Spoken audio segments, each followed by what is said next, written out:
అందమైన ప్రయాణం ప్రారంభించండి. 49 మీ తల్లిదండ్రులు కావాలనే కలలను సాకారం చేయడానికి సహాయపడుతుంది. హాయ్ హలో నమస్తే welcome to Suman TV. So పాలు తెల్లగా ఉండే పాలు రోజు గ్లాసుడు తాగండి, మార్నింగ్ నైట్ అంటూ ఉంటారు. అందరూ తాగండి, అందరికీ మంచిది అంటారు. సో ఇందులో షుగర్ పేషెంట్స్ కూడా ఉంటారు. మరి ఈ షుగర్ పేషెంట్స్ పాలల్లో కాల్షియం ఉంటుంది అని తాగుతూ ఉంటారు.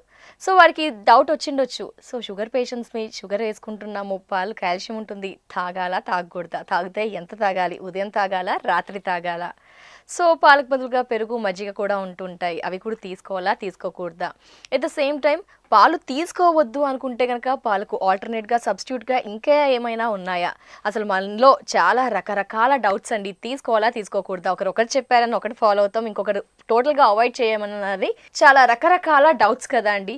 సో ఈ డౌట్స్ అన్నీ కూడా ఇప్పుడు క్లారిఫై చేసుకుందాం. సో ప్రస్తుతం మనతో పాటు ఉన్నారు ప్రముఖ మధుమేహ వ్యాధి నిపుణులు డాక్టర్ కిరణ్ గారు. వారితో మాట్లాడదాం.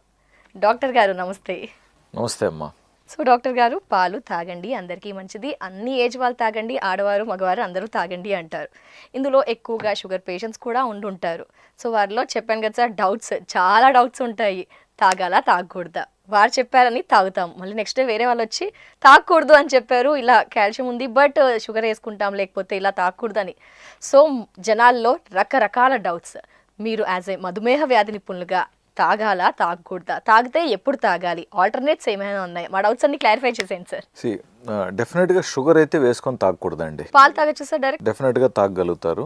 మీరు అన్నారు కాబట్టి చెప్తున్నా, కాస్త షుగరే వేసుకుంటున్నాం కదా, షుగర్ వేసుకోవడం తగ్గించేసాము, చాలా లైట్గా వేసుకుంటున్నాము, ఎప్పుడన్నా ఒక్కసారి మాత్రమే షుగర్ వాడతాము. అంత కష్టం ఎందుకు, షుగర్ పూర్తిగా అవాయిడ్ చేయండి. మీరు తాగాలనుకుంటున్నది పాలు, పాలల్లో షుగర్ వద్దు. మరి బెల్లం కూడా అనవసరం. మరి షుగర్ ఫ్రీ అని అమ్ముతున్నారు, అది వాడచ్చా? అది ఎందుకు మళ్ళీ వదిలించుకొని ఒడ్డెక్కాలనుకున్నాగా మళ్ళీ లేదండి. మన తల్లి పాలు ఏం కలిపిచ్చింది మనకి? సో మాకు అలవాటు ఉంది సార్, అలవాటు ఎక్కడి నుంచి వచ్చింది? మనం వదిలించుకుందాం. ఈరోజు వద్దనుకుంటున్నాం కదా. ఇప్పుడు డయాబెటీస్ అనేది మనకు అడ్డం వచ్చింది కదా, మరి అడ్డం వచ్చిందని తొలగించుకొని ముందుకెళ్ళాలిగా. కాబట్టి నో షుగర్, కంఫర్టబుల్గా ఫీల్ అవ్వండి. షుగర్ వద్దన్నంత మాత్రాన మీకు పనిష్మెంట్ లాగా ఆలోచించకండి. ఇది మంచి అవకాశం, దయచేసి షుగర్ అవాయిడ్ చేద్దాం. ప్లస్ ఈ షుగర్ తయారీ విధానంలో వాడుతున్న కొన్ని కెమికల్స్ ఖచ్చితంగా మనకు హానికరం. షుగర్ వద్దు, మనకు కావాల్సింది పాలు, పాల యొక్క గుణాలు మనం లాభం పొందాలి, పాలు తీసుకోండి. అంటే వితౌట్ షుగర్ తాగేసేవు, హ్యాపీగా తాగండి. మీకు ఒకవేళ లైట్గా పసుపు వేసుకుంటే అలవాటు ఉంది, లైట్గా మిరియాల పొడి వేసుకుంటారు, లేదా కొంతమంది సొంటి అని కషాయం అని పాలలో కలుపుకొని తాగుతారు, హ్యాపీగా తాగండి, కాదని లేదే. న్యాచురల్ ప్రోడక్ట్స్గా హ్యాపీగా తీసుకోండి. కాఫీ తాగే వాళ్ళల్లో, టీ తాగే వాళ్ళల్లో హ్యాపీగా వితౌట్ షుగర్ కాఫీ టీ చేసుకొని తాగండి. మన భారతదేశానికి కాఫీ టీ పరిచయం చేసిన వాళ్ళే వితౌట్ షుగర్తోనే పరిచయం చేశారు. మధ్యలో మనం దాంట్లో పాలు కలిపి చక్కెర వేసి తయారు చేసుకొని తాగుతూ కష్టపడుతున్నాం. సో మీరు మంచి టీ ఎంజాయ్ చేయండి, మీరు green tea, black tea enjoy చేయండి, లేదు పాలు కావాలనుకుంటే పాలు వేసుకోండి. అదేవిధంగా కాఫీ, మంచిగా బ్లాక్ కాఫీ ఎంజాయ్ చేయండి, లేదు కొంచెం పాలు వేసుకుంటామంటే పాలు వేసుకోండి. సో టీ, కాఫీ అనేది వేరే ప్రశ్న. సో మీరు టీ ఎంజాయ్ చేయాలన్నా చేయండి, with milk are without milk, but without sugar. Coffee enjoy చేయాలన్నా హ్యాపీగా వితౌట్ మిల్క్ ఎంజాయ్ చేయండి, లేదా విత్ మిల్క్ ఎంజాయ్ చేయండి కాఫీని, but without sugar.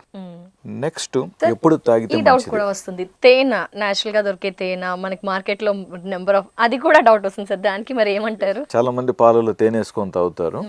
Me sugar levels మంచి కంట్రోల్లో ఉంటున్నాయి, మీ HbA1c కూడా 7 లోపు ఉంది అనుకుందాం. మీరు కాస్త తేనె వేసుకోవడానికి ఇష్టపడుతున్నట్లయితే నిజమైన స్వచ్ఛమైన జెన్యూన్ తేనె 1.5 స్పూన్ వాడుకోవచ్చు. బట్ అది బెల్లం పాకంతో మిక్స్ అయింది కానీ ఆర్టిఫిషియల్గా తయారు చేసింది కాకుండా ఉండాలి. అదేవిధంగా ఈ డేట్స్ సిరప్ అని కూడా అంటారు, అట్లాంటివి కూడా సిరప్స్ వద్దు. ఈ సిరప్స్ తయారీ విధానంలో ఖచ్చితంగా కాస్త బెల్లం పాకం కానీ, ఈ షుగర్ సిరప్స్ కానీ, కార్న్ షుగర్ సిరప్స్ కలుపుతున్నారనేది ఉంది. సో అవి వీలైనంత వరకు అవాయిడ్ చేయండి. నిజమైన స్వచ్ఛమైన తేనె అంటే మనకు వేపపూత తేనె దొరుకుతుంది, లేదా కొన్ని కోఆపరేటివ్ సొసైటీస్లో మంచి తేనె దొరుకుతుంది. నిన్న కూడా నాకు ఒకరు, సార్ మా ఊర్లో మంచి తేనె ఉంది సార్, న్యాచురల్ది సార్, మా ఊరు పక్కన అడవి ఉంటుంది, అక్కడ మాకు దొరుకుతుంది. అలాంటి తేనె 1 or 2 స్పూన్స్ వరకు మీరు తీసుకోగలుగుతారు, ఇబ్బంది లేదు. ఇంకా పోతే ఇప్పుడు మధ్య వయసులో ఉన్న వారికి పాలు చాలా మంచిది, ఎప్పుడు తాగినా అరిగిపోతాయి కాబట్టి వాళ్ళకి ఇబ్బంది లేదు. బట్ కొంతమందికి ఒక వయసు దాటిన తర్వాత పెద్ద వయసులో వారికి ఒక టైంలో తాగితే పాలు అరగకపోవచ్చు. సో మార్నింగ్ ఎంటీ స్టమక్స్తో తాగితే వీళ్ళకు బాగా అరుగుతాయి. ఈవినింగ్ ఆల్రెడీ ఫుడ్ తిన్న తర్వాత పాలు తాగితే అంత బాగా అరగకపోవచ్చు. సో వాళ్ళు ఆలోచించుకోవాలి. అరుగుదల ఇబ్బంది ఉన్నప్పుడు పాలు కొంచెం కష్టం, గ్యాస్ ఎక్కువగా ఫామ్ అవుతుంది, కొంచెం గ్యాస్ట్రైటిస్ సమస్యలు ఉందనుకోండి, కొంచెం పాలు చిక్కదనం తగ్గించుకోవటం ఇలాంటి ప్రయత్నాలు చేయండి. అండ్ పాలు కూడా కొంచెం మంచి క్వాలిటీ పాలు ట్రై చేయండి. ఎంత న్యాచురల్గా ఉంటే అంత ఈజీగా ఉంటాయి మనకి.